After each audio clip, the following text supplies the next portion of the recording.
विनायक दामोदर सावरकर के नाम पर देश की सियासत में नए सिरे से संग्राम छिड़ा हुआ है। एक तरफ बीजेपी और कांग्रेस जहां इनके नाम पर अपना अपना तर्क रख रही है, तो वहीं लालू यादव की पार्टी ने डरपोक, माफी वीर, अंग्रेजों का चमचा तक कह डाला। दरअसल आरजेडी के ऑफिशियल ट्विटर हैंडल से किया गया ये ट्वीट, जिसमें लिखा गया है, तंगियों का देवता, अंग्रेजों का दलाल, माफी वीर सावरकर आजादी के बाद लगभग 19 साल जीवित रहा। उनकी मृत्यु 1966 को हुई। कोई बता सकता है कि अगर वो डरपोक सचमुच वीर था, तो आजादी के बाद बची जिंदगी में उसने एक भी वीरता का कोई काम क्यों नहीं किया? तुम लुटेरों अंग्रेजों के दलाल थे। दरअसल असल मसला यही है, आरजेडी की नींव ही संघ विरोध पर है। 23 अक्टूबर 1990 को लालू ने आडवाणी को रथ यात्रा के दौरान बिहार के समस्तीपुर में गिरफ्तार करवाया था। तेजस्वी ने भी कुछ दिनों पहले अपने बयान में यही बात कही थी कि जिस लालू ने आडवाणी जैसी शख्सियत को बिहार में गिरफ्तार करवा लिया, उसकी शख्सियत से बंधक बनाए जाने की बात मेल नहीं खाती। अब देखिए, अब हम इतना ज़रूर कह सकते हैं कि लालू जी जो हैं लंबे समय तक बिहार के मुख्यमंत्री रहे,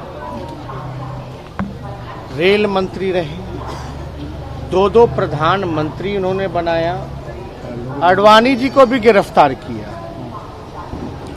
तो उनका जो व्यक्तित्व है इससे मैच नहीं खाता। इसके जवाब में बीजेपी प्रवक्ता निखिल आनंद ने आरजेडी पर पलटवार करते हुए जमकर हमला बोला।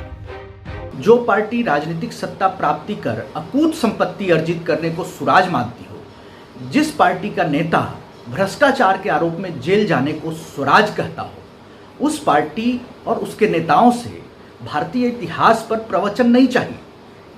भारतीय इतिहास जो नेहरूवादी अंग्रेज परस्त इतिहास है, इसने इतिहास के पन्नों से दलित, पिछड़े, किसान और उन महानायकों को मिटा दिया है जिन्होंने भारतीय इतिहास के लिए खून पसीने और जान तक न्यौछावर किए। वीर सावरकर ऐसे भी महान स्वतंत्रता सेनानी हैं जिन्होंने सब कुछ अपना न्यौछावर कर दिया, और वीर सावरकर की गाथा भारतीय इतिहास के मोस्ट पेनफुल डिस्क्रिप्शंस में से एक है।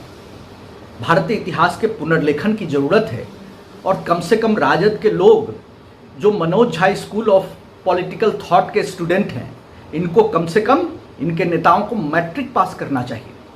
कम से कम ग्रेजुएशन में भी पढ़े होते तो कंपैरेटिव हिस्ट्री के असेसमेंट का इनको एहसास होता, लेकिन इनको नहीं है।